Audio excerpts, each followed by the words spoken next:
Good morning mga kabady. Update lang po natin yung umorder po sa atin from Legazpi, Bicol mga kabady. Si Marico mga kabady, ayan po yung unit niya. Under process na po sa under chassis mga kabady. Papakita ko po sa inyo mga kabady kung ano po yung specs na ginagawa ni kabady sa under chassis po mga kabady. Dito lang nyo lang po matatagpuan kay Kabady Works. Ayan po yung mga gamit.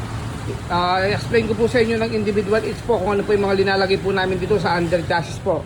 Umpisaan po natin sa likod mga kabady yan. Nagpalit na po kami ng mga bushing po bago po lahat. Ayan, may mga grasa pa po. Hindi pa po na-underwash tong mga chassis namin. After po ng mekaniko, doon po natin ipapa-underwash to.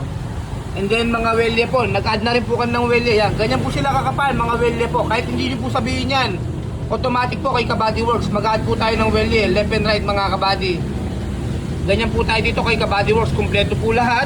Tabuksan na rin po yung preno nito mga kabady, bago na po yung wheel cap. Nalinisan na po lahat ng mga preno. Ayan mga kabady. Ganyan po tayo tumira dito kay Kabady Works po. Gagawin po natin lahat ng makakaya dito. Pati po yung differential oil, ka-check na rin po lahat yan mga kabady. From Legazpi to mga kabady. Recommended by Phil Belbes po. Ayan, nakita po yung gawa natin kay Phil Belbes. Pagdating naman po sa transmission mga kabady, yan. Naka-pull down po yung transmission natin dito kay Kabady Works. Ayan, sakto mga kabady. Naka-open po siya, kaya binlag na natin. Yan.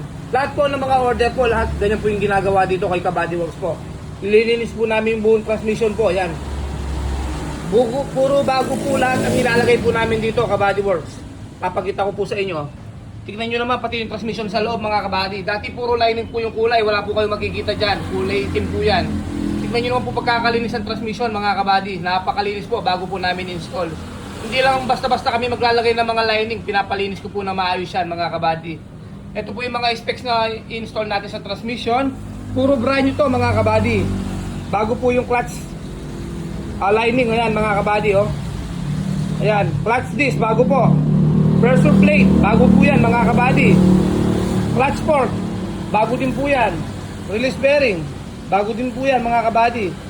Secondary clutch operating po, yan. Puro bago po lahat yan mga kabady. Dito lang po matatagpo yan kay Kabady Works po. Ganyan po tayo tumira sa mga under chassis dito mga kabady. Nandiyan po rin mga bumper support, puro bago po yan. Valve cover gasket, mga pambel po, puro brand new po yan.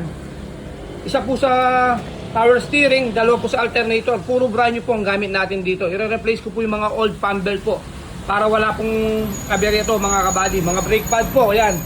Mga timing belt po, puro brand new mga kabady. Ang ginagawa ni Kabady dito mga Kabady Works. Mga oil seal, puro brand new po yan. Pati mga oil seal po, marireseal na po yan mga kabady. Pati po yung fuel filter po natin, puro bago po lahat yan. Big po ang gamit namin, magandang klaseng big po to. Mga ball joint po. Pati po yung tensioner mga kabady, brand new din pong ilalagay natin. Nakalimutan lang po nung ilagay doon sa in-order nating gamit mga kabady. Puro brand new po. Timing belt, tensioner, oil seal, pump belt, chain oil, tune up. Lahat po Kabady Works lang po yan mga kabady. Ganyan po tayo tumira dito sa mga under chassis po. And then yung radiator po, nakakulan po yan. Puro kulan po ang gamit natin. Wala pong halong tubig po. Ayan. Pati po yung sa air cleaner filter, puro bago po. Ayan po. Air cleaner filter po to. Puro brand new po nilalagay ni Kabady Works po. Ayan. Shoutout sa pinakamagaling nating mekaniko dito, si Papang Willie. Napakatyaga po sa mga under chassis po. Tinatyagaan po niya mga kabady. Binibigay po yung time niya dito mga kabady. Hindi po namin minamadali dito. Para maganda po kalalabasan ng under chassis dito kay Kabady Works. Yan no. Napakalinis mga kabady. Ganyan po yung hanapin natin. Super linis po ang transmission no. Yan. Papakita ko po dito sa may engine po. From Legazpi to, kay Marico. Shoutout sa'yo, ma'am. Ayan po yung unit nyo. Under process na po sa under chassis. Pati po mga radiator, babaklasin po lahat yan mga kabady. Tanggal po lahat dito yan mga kabady. Ikukulat po ng puro to. And then papa-overall po natin tong radiator na to mga kabady. Lahat po ng mga pambelt, tingnan nyo, napakaganda pa po ng mga pambelt nito. Dahil older nga po dito, i-replace ko po lang lahat ng brand new to mga kabady. Tatanggalin ko po lahat yan mga kabady. Halos pwede pa po yung mga pambel kung titignan po natin. Pero kay Kabady Works, palit na po lahat yan. Valve cover gasket, up mount, palit po yan. Timing belt yan. Especially dito kay Kabady Works. Napakaganda rin ang hatak ng makina nito. Pero papakalibrate ko pa po yung injection pump nito mga kabady. Pati mga nozzle po. Ganyan po tayo tumira sa mga under chassis po dito kay Kabady Works po. Automatic po, kahit naka-aircon po tayo dito. Pag pinagawa po natin ang injection pump, napakahatak po ng makina nito. Hindi po siya magla-low power po mga kabady. Advantage po tayo dito kay Kabady Works. Ganyan po yung hanapin natin na restoration mga kabady. Yung gagawin na po lahat. Para pag kinuha nyo po, sasakyan nyo na lang mga kabady. Lagi ko naman po sinasabi sa inyo mga kabady, second hand po yung mga unit natin.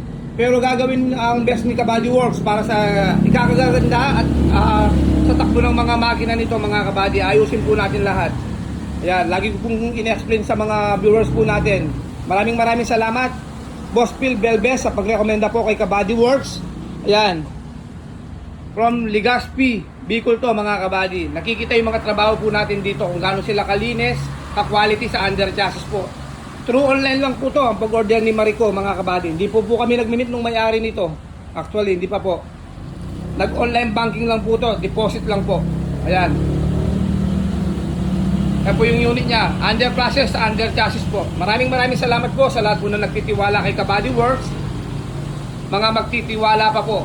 Di ko po kayo bibiguin sa mga tiwalang binibigay nyo po sa amin. Gagawin po namin yung best namin lagi dito kay Kabady Works. Mas maganda sa mga gustong umorder o magpa-customize ng mga L300, mas maganda Kabady Works. Dumirect na lang po kayo kay Kabady Works po na magpagawa o magpa-customize ng mga L300 FB. Bibigyan ko po kayong ganyan lahat, mga bago po, piyesa ang papalitan natin yan. Kahit pwede pa yung naka-install, puro palit po tayo dito, puro replace tayo kay Kabady Works.